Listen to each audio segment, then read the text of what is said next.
तो ये कहानी एक बहुत बड़े बिजनेसमैन लड़के की है जिसका नाम मिनक्यू होता है। उसे एक बहुत ही खतरनाक बीमारी थी। उसे इंसानों से एलर्जी होती है। जब भी वो किसी इंसान को हाथ लगाता या छूता, उसके जिस्म पर दाने होने लगते, लाल रंग की जिल्द हो जाती, यहाँ तक कि सांस लेने में भी दिक्कत होती थी। मिनक्यू अपनी इस बीमारी से बहुत तंग था। वो आम इंसान की तरह जिंदगी गुजारना चाहता था। उसे भी अपनी जिंदगी में कोई दोस्त चाहिए थी। उसे शादी करनी थी, मगर अपनी इस बीमारी की वजह से वो हमेशा अकेला रहता। यही वजह थी कि उसने अपने आप को 10 साल से घर में कैद किया हुआ था। मिनक्यू अपना इलाज अपने घर पर ही करवाता था। एक दिन उसका डॉक्टर घर पर आता है और मिनक्यू से कहता है कि वो अपनी इस बीमारी के साथ रहना अब सीख ले, क्योंकि उसकी इस बीमारी का कोई इलाज नहीं था। साथ ही वो उसे हाथ पर बांधने के लिए एक घड़ी देता है जिसमें अलग अलग तरह के रंग थे जो इसकी एलर्जी की हालत को बताएंगे। नीले रंग में एलर्जी नॉर्मल, पीले रंग में हल्का सा अटैक होगा, ऑरेंज में मिनक्यू की वेन्स नसें काम करना बंद कर देंगी, और जैसे ही लाल रंग होगा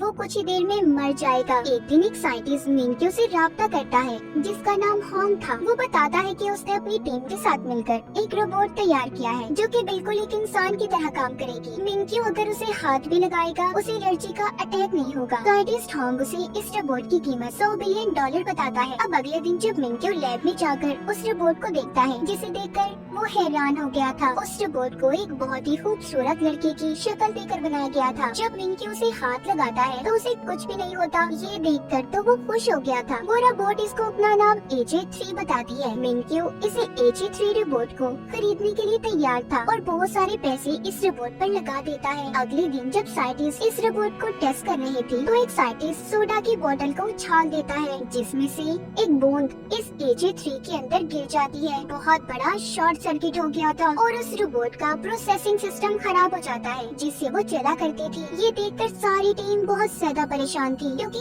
अगले दिन AJ3 को मिनक्यू के पास डिलीवर करना था। ये लोग उससे पैसे भी ले चुके थे। सारी टीम सोचती है कि इस रोबोट को तो ठीक करने में बहुत वक्त लगेगा। इस तरह इनकी मिनक्यू से डील भी कैंसिल हो जाएगी। इसलिए होंग को यहाँ पर एक आइडिया आता है। इसने AJ3 को अपनी एक बहुत ही पुरानी दोस्त जिसका नाम जिया होता है उसकी शक्ल देकर बनाया था, तो इसीलिए अभी उससे मिलने जाता है और सारी बात बताता है। इसका प्लान दरअसल मिनक्यू के पास जिया यानी कि असल इंसान को रोबोट बनाकर बेचने का था। पहले तो सारी बातें सुनकर जिया मना कर देती है, लेकिन जब होंग उसे पैसों की लालच देता है क्योंकि जिया बहुत गरीब थी तो इसलिए वो इस बात को मान गई थी। साइंटिस्ट की टीम जिया को अपने लैब में ले जाकर रोबोट AJ की सारी बातें सिखाती है कि वो काम कैसे करती है, उठती कैसे है, पानी कैसे देती है, सब कुछ। फिर उसे रोबोट की तरह सेम कपड़े पहनाए जाते हैं, बालों में वे और आँखों में लेंस लगाए जाते हैं जो कि एक कैमरे की तरह काम करेंगी, जिससे ये लोग जिया और मिनक्यू पर नजर रख सकते थे। अब खैर जिया को एक रोबोट की तरह तैयार करके मिनक्यू के घर भेज दिया जाता है। जैसे ही मिनक्यू इसके बड़े से ताबूत को खोलता है, जिया तो उसे देखकर डर गई थी। दरअसल यहाँ पर हुआ कुछ यूँ था। कुछ दिन पहले जिया ने मिनक्यू को खाना डिलीवर किया, मगर मिनक्यू को वो खाना अच्छा नहीं लगा था, इसीलिए उसने जिया को पैसे भी नहीं दिए। जब जिया ने उसे रोकने की कोशिश की तो मिनक्यू वहाँ से भाग गया ताकि जिया उसे हाथ न लगा पाए, जिससे उसे एलर्जी होगी। मगर मिनक्यू को ये सब बातें याद नहीं थी। अब ये होंग को कॉल करता है और जिया यानी कि रोबोट की इस डर और गुस्से के बारे में पूछता है। होंग ये सुनकर उसे एक कहानी सुनाता है। कहता है इस रोबोट AJ3 के 2 मोड हैं, एक ऑपरेशनल और दूसरा फ्रेंड मोड। ऑपरेशनल में वो गुस्सा और नाराज हो जाती है, जबकि फ्रेंड मोड में इंसानों की तरह बर्ताव करेगी। होंग साथ ही मिनक्यू से ये भी कहता है उसकी गर्दन के पीछे एक बटन है, तुम उसे दबा दो सब ठीक हो जाएगा। अब मिनक्यू ऐसा ही करता है और जिया का टेस्ट लेता है, मतलब कि उसके सामने तो वो एक रोबोट ही थी ना। मिनक्यू देखना चाहता था कि ये सभी सही से काम करती भी है या नहीं। तभी होंग की लैब की लाइट चली जाती है। अब ये सब कुछ जिया को अकेले ही संभालना था क्योंकि होंग तो अब उससे राब्ता नहीं कर सकता था। मिनक्यू सबसे पहले एक बॉक्स खोलने का कहता है जिसको एक मैथ के कोड के हिसाब से खोलना था, मगर जिया का मैथ तो बहुत ही कमजोर होता है तो इसलिए वो उस बॉक्स को तोड़ देती है। दूसरा टेस्ट उसका एक उबले हुए अंडे को छीलने का था जिसे उसको 10 सेकंड में पूरा करना था। जिया अब क्योंकि रेस्टोरेंट में काम करती थी इसीलिए इस टेस्ट को बड़े ही आराम से पास कर लेती है। मिनक्यू उसकी इस बातों से बहुत खुश हो गया था और उसे अपने साथ रखने का सोच लेता है। जब उधर लैब की लाइट आती है, होंग उसकी टीम जिया के लेंस से जुड़ जाते हैं। वो देखते हैं कि जिया मिनक्यू पर चिल्ला रही थी क्योंकि वो तो उसकी बैटरी चेक करने के लिए उसकी कमर पर हाथ रखता है। इसीलिए अब मिनक्यू होंग को कॉल करके कहता है, तुम मुझे धोखा दे रहे हो, इस रोबोट की तो बैटरी ही खराब है। वो ये सुनकर कहता है, देखिए ऐसा कुछ नहीं है, और जब भी तुम्हें लगे कि इस रोबोट में कोई प्रॉब्लम है तो तुम इसे मेरे पास ले आना, मैं ठीक कर दूंगा। अगर तुमने उसे हाथ लगाया तो शॉर्ट सर्किट भी हो सकता है।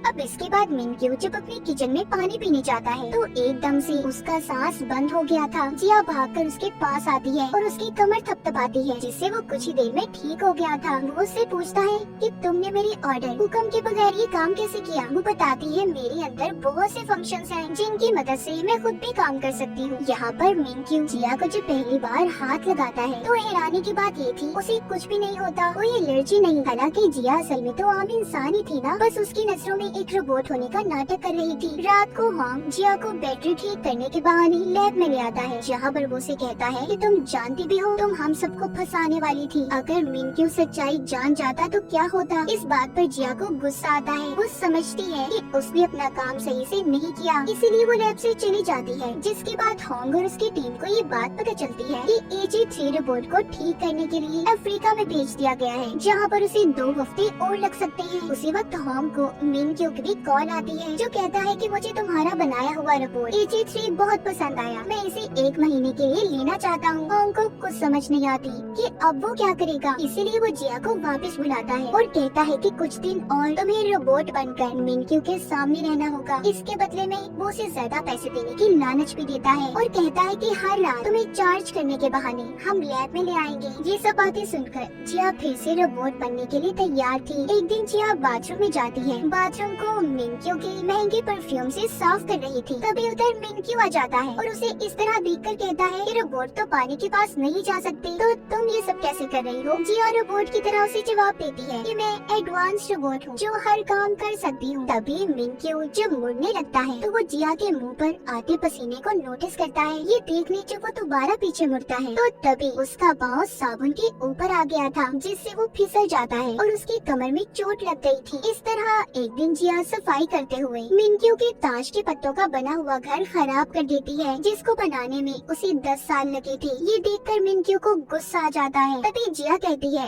मेरी बैटरी 5% रह गई है, और होती बंद होने का नाटक करती है। मिनक्यू होंग को अपने घर पर बुलाकर पूछता है कि आखिर तुम्हारे रोबोट में क्या मसला है, उसकी गलतियों की वजह से मेरे नुकसान हो रहे हैं। होंग कहता है, मुझे थोड़ा टाइम दे, मैं इसे ठीक कर दूंगा। एक दिन मिनक्यू के खास मेहमान ने घर पर आना था, तो इसलिए वो जिया को बाहर निकलने से मना करता है। दरअसल उसका खास मेहमान एक लड़की थी जिसे मिनक्यू बहुत पसंद करता था। अब वो लड़की जब उसके घर आती है और मिनक्यू से मिलते हुए उसके कंधे पर हाथ लगाती है, उसको एलर्जी होने लगी थी। वो लड़की मिनक्यू की इस बीमारी के बारे में नहीं जानती थी, तो इसीलिए वो एक मीटिंग का बहाना बनाकर वहाँ से भागकर घर के अंदर आ जाता है और उस कमरे तक पहुँचने की कोशिश करता है जहाँ पर उसकी एलर्जी के इंजेक्शन थे, मगर कमजोर होने की वजह से इंजेक्शन को नहीं लगा पाता। तभी ये देखकर उधर जिया आती है। मिनक्यू जमीन पर बेहोश पड़ा था। यहीं से कहानी हमें उस वक्त की दिखाई जाती है जब मिनक्यू को ये बीमारी नहीं थी, उसके लिए सब कुछ नॉर्मल था। मिनक्यू ने जब ताश के पत्तों का पहला घर बनाया तो बहुत खुश हुआ। एक दिन छोटे मिनक्यू की बर्थडे पार्टी थी, बहुत से लोग जमा होते हैं, सभी बहुत खुश थे। जब पार्टी से मिनक्यू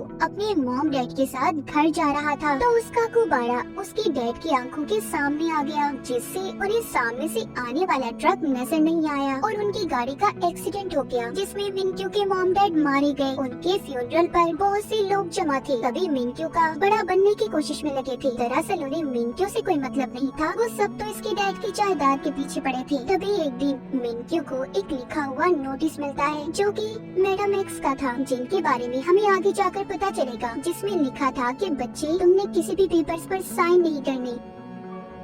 एक दिन जब वो अकेला बैठा था तो उसके पास उसका दोस्त आता है जिसके पास एडॉप्शंस के पेपर थे। वो कहता है, देखो इस पर साइन कर दो, जिसके बाद तुम मेरे भाई बन जाओगे। मिनक्यू भी उन पेपर्स पर साइन कर देता है। तभी वो देखता है उसके दोस्त का हाथ एक शैतानी हाथ में बदल गया, जिससे डरकर वो वहाँ से भाग जाता है। अब उसका दोस्त अपने डैड के पास वापस आकर जब उन्हें वो पेपर्स देता है तो मिनक्यू ने आखिरी सफ़े पर अपने साइन की बजाय कुछ और लिखा था। उधर मिनक्यू अपने घर में आकर अकेला रहने लगा। उसके दिमाग दिमाग में ये बात बैठ गई, ये लोग बहुत गंदे हैं, वो उसकी जायदाद के पीछे पड़े हैं। इसीलिए जब से उसे इंसानों से एलर्जी होने लगी, ये बात उसके खास डॉक्टर के अलावा कोई भी नहीं जानता था। इसी के साथ कहानी दोबारा प्रेजेंट मौजूदा दौर में आती है, जहाँ पर मिनक्यू को अब होश आ गया था। वो अपने पास जिया को पाता है, उसे बताता है कि मैंने सपना देखा, सभी लोग मेरे दुश्मन हैं। वो ये देखकर हैरान था कि वो बिल्कुल ठीक हो गया है। अब वो जिया के साथ और ज्यादा वक्त गुजारने लगा। एक दिन वो उसी लड़के से मिलने जाता है जिसे वो पसंद करता था। अब वो लड़की जाती हुई मिनक्यू से फिर से हाथ मिलाकर जाती है, तो तभी उसे एलर्जी हो गई थी। वो अपना इंजेक्शन निकालकर लगाने की कोशिश करता है, मगर फिर सोचता है कि आखिर वो कब तक ऐसे जिंदगी गुजारता रहेगा। इसीलिए वो अपनी इंजेक्शन को पानी में फेंकने जाता है। तभी जिया उसके पास आती है और ये क्या, उसकी एलर्जी खत्म हो गई थी। बिना किसी इंजेक्शन को लगाए बगैर उसकी घड़ी का टेम्परेचर भी नॉर्मल नीले रंग पर आ जाता है। जब ये वापस घर जा रहे होते हैं तो मिनक्यू एक आदमी से टकराकर गिर गया था, मगर इसे तब भी कुछ नहीं होता। ये सब देखने के बाद तो उसे अपने ऊपर यकीन ही नहीं आता कि वो ठीक हो गया है। इसीलिए अब वो ये देखने के लिए कि वो ठीक है या नहीं, वो जिया को लेकर लोगों की भीड़ में जाने का फैसला करता है, जो उसने कभी भी अपनी जिंदगी में नहीं किया था। जब दोबारा से वो एक बच्चे से टकराता है तब भी उसे कुछ नहीं होता। एक बार फिर जब उसे एक आदमी हाथ लगाता है, इस बार भी उसे कुछ नहीं हुआ था। वो अपने डॉक्टर को कॉल करता है और कहता है कि मैं बिल्कुल ठीक हो गया हूँ। तभी एक आदमी जब इससे टकरा जाता है, यहाँ पर जिया भी उसके साथ नहीं थी। मिनक्यू की एलर्जी दोबारा शुरू हो जाती है। जब ये दूर खड़ी जिया की तरफ देखता है तो ठीक हो जाता है। कॉल पर मिनक्यू डॉक्टर से कहता है कि कोई तो है जिसे जब मैं देखता हूँ ना तो ठीक हो जाता हूँ। ये सब सुनकर डॉक्टर भी हैरान थे। मिनक्यू भागकर जिया के पास जाता है और कहता है कि मैं तुम्हारे लिए दुनिया की सबसे बड़ी बैटरी खरीदूंगा, तुम हमेशा मेरे पास रहोगी। घर आकर वो सब कुछ दोबारा से डॉक्टर को बताता है। डॉक्टर कहते हैं मिनक्यू मैं हैरान हूँ कि तुम बिना इंजेक्शन के ठीक हो गए। अब मिनक्यू जहाँ पर भी जाता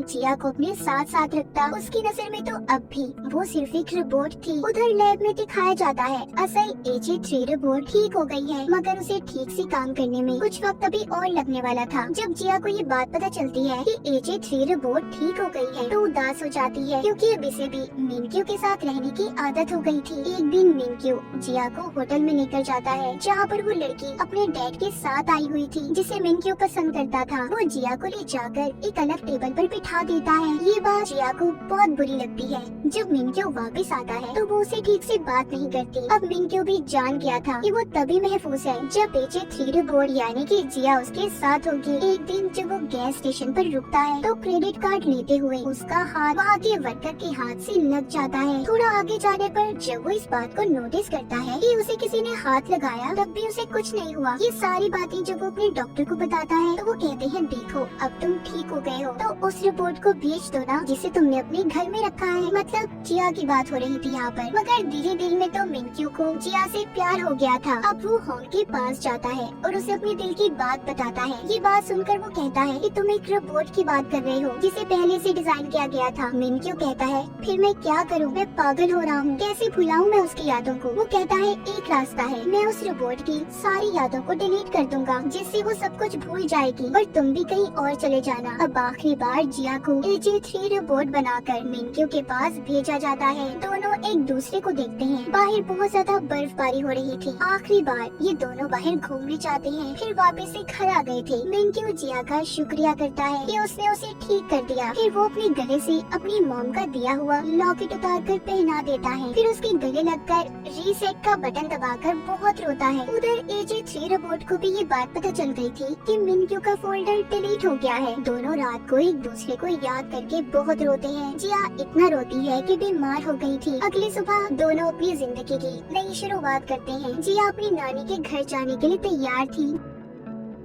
जब वो ट्रेन में बैठी थी तो इत्तेफाक से उसी ट्रेन में मिनक्यू आता है जिसने जिया को देख लिया था। वो सोचता है कि इस लड़की की शक्ल तो बिल्कुल AJ3 रोबोट जैसी है। दोनों एक दूसरे के आमने सामने बैठे थे पर बात तक नहीं करते, क्योंकि जिया को मिनक्यू के साथ बोलने से मना किया गया था। अब ये होम को कॉल करता है और बताता है कि मैंने तुम्हारे रोबोट जैसा एक चेहरा देखा। वो कहता है हाँ, मैंने उस रोबोट को अपनी खास की शक्ल दी थी। तो मिनक्यू कहता है क्या मैं उस इंसान से बात कर सकता हूँ? वो कहता है नहीं। इतना कहकर उसने कॉल को काट दिया था। मिनक्यू को यहाँ पर शक हो जाता है, इसीलिए वो जिया का पीछा करता वहाँ तक आ गया था जहाँ पर ये नौकरी करती और अपनी नानी के पास रहने वाली थी। उसकी नानी का एक होटल था, सब चले गए थे मगर मिनक्यू बैठा उसका इंतजार कर रहा था। जिया तंग आकर उसके पास जाकर बताती है कि हाँ, मेरा ही चेहरा AJ3 को दिया गया, इसके बदले मुझे बहुत से पैसे दिए गए थे। ये सब बताकर वो उसे वहाँ से जाने का कहती है मगर मिनक्यू अब इसके पास ही रहना चाहता था। कुछ दिन में उसकी जिया की नानी के साथ भी दोस्ती हो गई थी और वो जिया के साथ वो सब बिताए पल गुजारता है जो इसकी नजर में उसने AJ3 रिपोर्ट के साथ गुजारे थे। एक दिन जब वो वापस आया तो देखता है जिया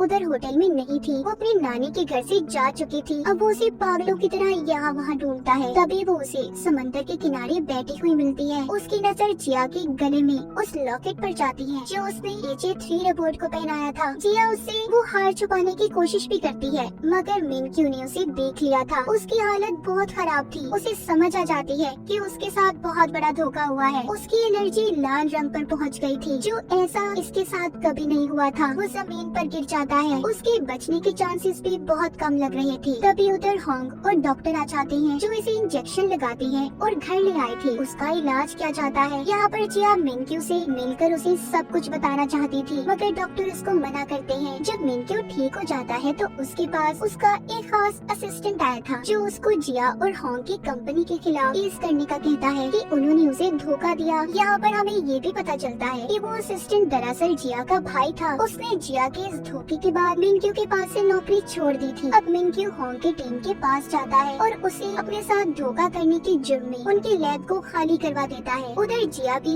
मिनक्यू के लिए खाना बनाने में मसरूफ थी। वो रोज उसके लिए खाना बनाकर ले जाने लगी थी लेकिन मिनक्यू को उस पर बहुत गुस्सा था। वो उसका खाना रोज कचरे के डब्बे में फेंक देता। जिया उससे कहती है तुम जो मर्जी करो, मैं रोज तुम्हें खाना देने आऊंगी। मिनक्यू जब रात को सोने लगा था तो उसे जिया की याद सता रही थी। वो बाहर अपने नौकर के पास जाता है जो आग जलाकर बैठा हुआ था। वो उससे पूछता है कि तुमने भी मुझसे कोई झूठ बोला है तो अभी बता दो। नौकर जवाब देता है कि नहीं, मगर हर इंसान अपनी जिंदगी में कोई ना कोई झूठ लाजमी बोलता है। अगली सुबह दिखाया जाता है जब जिया मिनक्यू के लिए खाना ला रही थी, रास्ते में एक बच्चा आ जाता है जिस वजह से उसकी बाइक का एक्सीडेंट हो गया था और उसके हाथ पर चोट लग जाती है। अब मिनक्यू के पास जिया जो वक्त पर नहीं पहुंचती तो वो बेचैन हो जाता है क्योंकि दिल ही दिल में तो वो उसे बहुत चाहता था। अब जिया दिन में आने के बजाय रात को आती है, रूटीन की तरह उसके टेबल पर खाना सेट करती है और जाने लगी थी कि तभी उधर मिनक्यू आता है, कहता है कि तुम मुझसे झूठ बोलकर और धोखा देकर कितनी खुश नजर आती हो ना। जिया कहती है मेरी बात तो सुनो,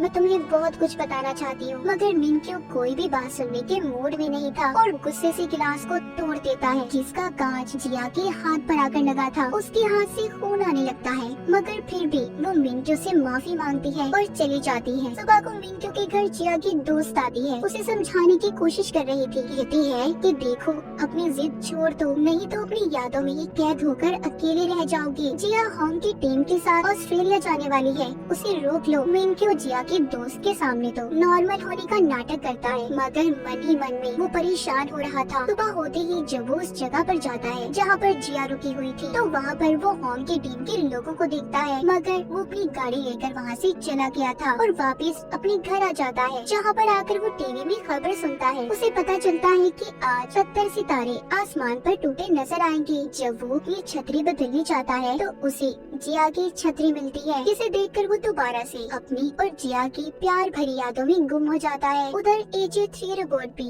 सही से काम करने लग गई थी। मिनक्यू ने भी अब जिया से मिलने का फैसला कर लिया था क्योंकि वो जान चुका था कि वो उसके बगैर नहीं रह सकता। वो एक चट्टान पर जिया से मिलने जाता है जहाँ पर जिया उसे बताती है मैंने रोबोट बनने का नाटक किया, तुम एक रोबोट के साथ नहीं बल्कि एक इंसान के साथ अपना वक्त गुजार रहे थे। तभी मिनक्यू को AJ3 यानी कि जिया के साथ बिताए हुए पल याद आते हैं। वो कहता है और सच सच बताओ जिया, तुमने मेरे से और कितने झूठ बोले हैं। मैं कितना पागल बेवकूफ इंसान था ना कि असल इंसान और रोबोट में फर्क ही नहीं कर सका। जिया कहती है नहीं, मैंने तुमसे इसके अलावा कोई और झूठ नहीं बोला। तुम्हारे साथ तो वक्त गुजारना मुझे अच्छा लगता था। इस बात पर वो उसे अपने पास बैठने का बोलता है और कहता है अब जो भी बात तुम्हारे दिल में है ना सब बता दो मुझे। वो कहती है मैंने तुम्हारे साथ जितने भी पल बिताए मुझे सब याद है। मैं तुम्हें कभी खोना नहीं चाहती थी और मैंने कई बार बार कोशिश की कि तुम्हें सच बता दूं, सिर्फ इस वजह से रुक गई कि कहीं तुम्हारी एलर्जी दोबारा से ना हो जाए, क्योंकि ये सब कुछ तभी खत्म हुआ जब तुमने पुरानी यादों को अपने दिमाग से निकाल दिया। ये सुनकर मिंक्यू जिया को अपने पास करता है, मगर फिर उसे याद आ जाता है कि उसे तो एलर्जी है। वो जिया से कहता है, हमारा साथ यही तक था, तुम अपने रास्ते और अपने अपने रास्ते, मैं दूर चला जाऊंगा सबसे, जहाँ पर इंसान मेरे करीब ना आए और पहले की तरह जिंदगी गुजारने लगूंगा। ये सुनकर जिया उसे रोक लेती है और बहुत रोती है, कहती है प्लीज नहीं जाओ, मैंने तुमसे बहुत प्यार किया है, तुम ही वो इंसान हो जिसका मुझे मेरी जिंदगी में इंतजार था। ये सुनकर मिंक्यू जिया को गले लगा लेता है। आसमान पर बहुत सी तारे टूटते हुए नजर आते हैं। सुबह दोनों लंबी ड्राइव पर जाते हैं। जब कैफे से मिंक्यू कॉफी लेता है तो देखता है उसकी घड़ी में फिर से एलर्जी का साइन शुरू होने लगा है। लेकिन जब मिंक्यू जिया को गाड़ी में सोता हुआ देखता है, उसकी एलर्जी नॉर्मल हो जाती है। फिर वो उसे घर छोड़कर जल्दी मिलने का कहता है, जिसके बाद घर आकर वो अपने डॉक्टर को कॉल करता है। डॉक्टर मिंक्यू से कहते हैं, तुम्हारी बीमारी का कोई भी मुकम्मल इलाज नहीं है, ये बीमारी कभी भी आ सकती है और कभी भी जा सकती है। अगले सीन में दिखाया जाता है एक अमीर आदमी जिसका नाम मार्टिन होता है HA3 रोबोट को होंग से खरीदने आता है, जो अब ठीक हो गई थी। वो कहता है इस रोबोट को मैं एक खतरनाक हथियार के तौर पर इस्तेमाल करूंगा। वो उसे होंग की टीम से ले जाता है। ये रोबोट दरअसल होंग की टीम को मार्टिन ने ही बनाने का बोला था। अब जब मिंक्यू आता है और HA3 के बारे में पूछता है तो होंग उसे बताता है कि उसे तो मार्टिन ले जा चुका है, जो कि खतरनाक मुजरिम है। उधर मार्टिन HA3 को एक बड़े से ताबूत में ले जाने के लिए तैयार था। जब वो उस ताबूत को खोलता है तो उसमें रोबोट नहीं थी। दूसरी तरफ वो AJ रोबोट को हम शहर में घूमता हुआ देखते हैं, जिसके पास ना ही कोई यादें थी और ना ही उसे अपने बारे में कुछ पता था। अब मिंक्यू भी अपने घर वापस आ गया था, जहाँ पर उसे छोटा सा क्यूट रोबोट हाई करता है। वो देखता है उसके किचन में जिया और होंग की टीम मिलकर खाना बना रही है। जिया उसे अपने जाने का बताती है, जो सुनकर मिंक्यू उदास हो गया था और बहाने लगाने लगता है। कहता है कि आज मौसम बहुत खराब है, उन्हें यहीं पर रुक जाना चाहिए। उधर बाहर हम HA3 रोबोट को देखते हैं, जो अपने अंदर सेव वीडियोस को देख रही थी। एक मार्टिन की वीडियो जिसमें वो कहता है कि वो उसे एक खतरनाक हथियार के तौर पर इस्तेमाल करेगा, जबकि दूसरी वीडियो वो होंग की टीम की देखती है, जिसमें सब कहते हैं तुम एक फ्रेंडली रोबोट हो, इंसानों की दोस्त बनोगी। अब यहाँ पर HA3 मार्टिन की वीडियो को अपने अंदर से डिलीट करके होंग की टीम की वीडियो को रख लेती है, यानी कि उसने अपने दिमाग में इंसानों से दोस्ती बिठा ली थी। अगले सीन में हम मिंक्यू को मैडम एक्स से मिलते हुए देखते हैं। ये वही लेडी थी जिन्होंने बचपन में मिंक्यू को नोट लिखा था कि किसी पेपर पर साइन मत करना। ये हर वक्त उसकी मदद किया करती थी। अब ये से बताती है मार्टिन एक बहुत ही खतरनाक आदमी है, अगर हमने उसे पकड़वा दिया तो बहुत से लोगों का भला हो सकता है। उसके खिलाफ सबूत एक आदमी के पास है। जिसके बाद मिंक्यू उस आदमी से मिलने जाता है और इसे सबूत देने का कहता है,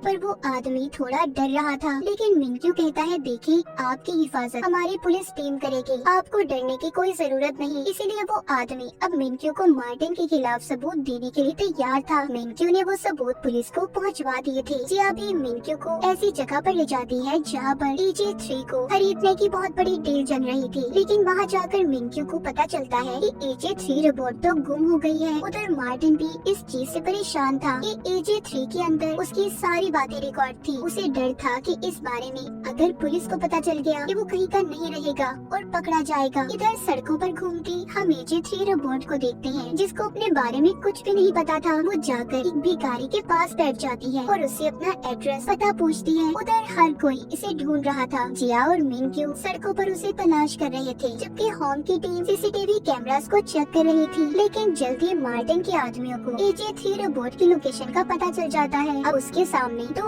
अजनबी लोग आकर वैन को रोककर कहते हैं कि हम तुम्हारे रिश्तेदार हैं। वो HA3 रोबोट उनकी वैन में बैठ गई थी कि तभी पुलिस उधर आ जाती है। उन्होंने मार्टिन और उसके लोगों को गिरफ्तार कर लिया था। HA3 को होंग की टीम अपने लैब में वापस ले आती है। तभी बहुत खुश थी कि उन्होंने रोबोट को ढूंढ लिया और गलत हाथों में जाने से बचा लिया। जिया और मिंक्यू घर वापस आकर बहुत खुश थे। होंग की टीम और सब मिलकर बैठकर खाना खाती हैं, जहाँ पर बैठे ये HA3 रोबोट की वीडियोस देख रहे थे। जब वो बाहर इंसानों से मिली, HA3 ने बहुत अच्छा काम किया था। होंग इन्हें बताता है कि मैं इसका चेहरा बदलने वाला हूँ। उस रात सब मिलकर आखिरी बार उसे अलविदा बोलते हैं। अब मिंक्यू भी मीडिया के सामने अपने बारे में सब बता देता है कि उसे इंसानों से एलर्जी है, लेकिन वक्त के साथ साथ सब ठीक हो रहा है। वो उन सबका शुक्रिया अदा करता है जिनकी वजह से वो ठीक हुआ था। जिया और होंग की टीम वो ये भी बताता है कि वो एक AI रोबोट पर बहुत से पैसे खर्च करने वाला है। इतना बताते ही उसकी मार्केट के शेयर हेलीकॉप्टर्स आसमानों से बातें करने लगे, अपनी जिंदगी के सही फैसले लेकर। वो बहुत खुश और इत्मीनान नजर आ रहा था। वो जिया को कॉल करता है और रात को खाने पर मिलने का कहता है। अब वो जिया को बताता है कि तुम्हारा भाई अब भी मेरे पास नौकरी नहीं करना चाहता, वो इस्तीफा देने को तैयार है। जिया अब अपने भाई से मिलती है और उसकी बीवी के सामने बात करती है, जिस पर उसकी बीवी उसे नौकरी छोड़ने से मना करती है। अगली सुबह जिया का भाई मिंटू के पास जाकर माफी मांगता है और अपना इस्तीफा भी उसने वापस ले लिया था। इसके बाद कहानी कुछ वक्त बाद की दिखाई जाती है। होंग अब एक नया AI रोबोट लॉन्च करने वाला था। उधर जिया का भाई भी